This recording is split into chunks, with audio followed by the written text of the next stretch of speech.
ළඟදී අටපිරිකරක් පූජා කළා බණට. ඒ පූජා කරන වෙලාවෙම මගේ අත් දෙක උඩට පූජා කරද්දි මට දැනුණා මේක අටපිරිකරක් නෙමෙයි කියලා. පාත්‍රයේ උඩින් තියෙන හින්දා පෙනුම තියෙනවා. අපේ නායක හාමුදුරුවනේ කාඩ්බෝඩ් 3ක් අරන් පාවිච්චි කරපු අඳන 3ක් කාඩ්බෝඩ් උඩ තියලා ඒවා එක පිට එක තියලා ඒක උඩින් පාත්‍රයේ තියලා බැඳලා මම පැය දෙකක් බණ කියලා ඉවරුණාට පස්සේ පූජා කරපු එකක් ගෙනල්ලා කඩලා බලනකොට අය කිසිම ප්‍රයෝජනයක් ගන්න බැරි පාවිච්චි කරපු කිලුටු අඳන 3ක්. මොකද සූස් ගන්න දෙයක් නැහැ. ගෑනු තමයි වගේ එන්නේ උස්සාගෙන. ඔව් ගෑනු තමයි වගේ එන්නේ. ඔව් මොකක් හරි කඩමාළුවක් ඇහැට ඇහැරවට්ටන්න පෙන්නුවා. ඒක විමර්ශනයක් නැහැ, බැලීමක් නැහැ, හැදීමක් නැහැ. මේ උන්දගේ හිතේ මොක පූජා කෙරුවත් නිවා. අසූචි ගොඩක් ගුලි ගහලා රෝල් කරලා දුන්නත් මේ උන්ද පූජා කරනවා. ඒ තරම් නිවට මෝඩ જાතියන්නේ. අටපිරිකරේ ආයිති මුස්ලිම් මිනිහෙකුටද? ඒක ගැන දන්නේ මුස්ලිම් මිනිස්සුද? ඒක දන්නේ බෞද්ධයෝනේ. එතකොට අර නොදන්නා මිනිහා විකුණනකොට දන්නා එක බලලා ගනින්කෝ. නෑ. හාමුදුරුවනේ ගිහි පැවිදි දෙගොල්ලම මේවට වග කියනවා. දැන් අලුතෙන් තියෙනවානේ අටපිරිකර නෙමෙයි. සොලොස් පිරිකර, දොළොස් පිරිකර, සූවිසි පිරිකර. මේ උන්දලගේ මායා. වෙලෙන්දා දන්නවා මේ උන්දගේ ඔළුවේ හැටි. මේ උන්දගේ ඔළුව ඉස්සාගේ ඔළුව. ඉස්සා දන්නා නේද?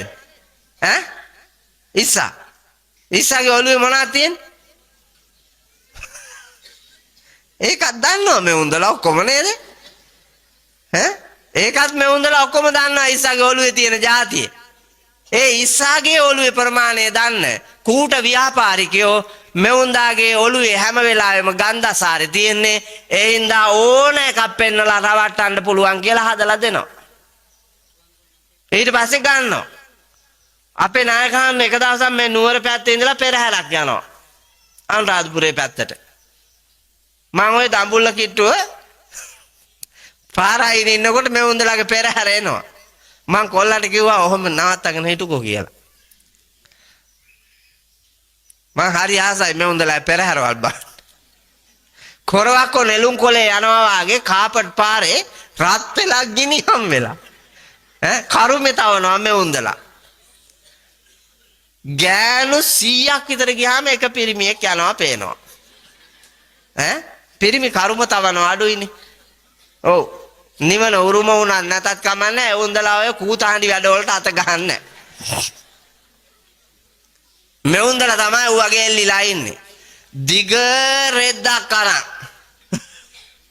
කිලෝමීටර 2ක් විතර දිග රෙද්දක් කරන් මේ කූඹි පණුව අල්ලගත්තා වාගේ.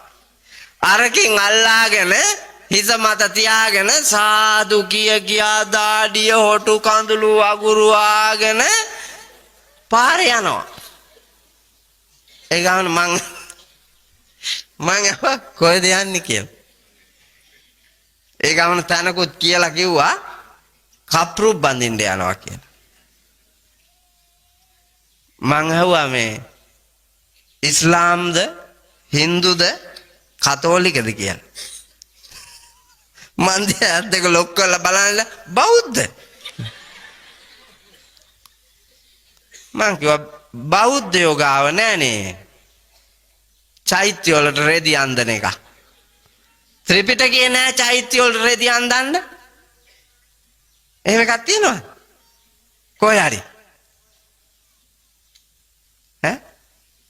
බෞද්ධ දර්ශනයේ තියෙනවා අම්මා නැමැති චේතියට මීටර 3ක් අන්දලා බුද්ධෝපස්ථානයක් කළ මහා පුණ්‍ය කර්මයෙන් දෙව් මිනිස් දෙගතියෙහි සැප ලබන්න කියලා. අම්මට චීත්තයක් අන්දලා. තාත්තට සරමක් අන්දලා.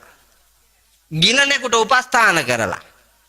ජීවමාන සංගරුවනට චීවරයක් පූජා කරලා. දෙව් මිනිස් දෙගතියෙහි සැප විඳින්න පුළුවන්. නිවන් යන්න පුළුවන්. හැබැයි පරණ චෛත්‍යයකට ලක්ෂ ගාණක් වියදම් කරලා රෙදි අඳන්න කියලා ත්‍රිපිටකයේ කොහෙවත් නැහැ. නමුත් මෙවුන්දලා පුදුම මෝඩ එකතන පල් වෙන ගති තියෙන. ලෝකේ දකින්න. ඇත්ත ඇති සැටියෙන් දකින්න. යන්නේ වැරදි පාරක. නිවැරදි කරගෙන යන්න මහන්සි ගන්න.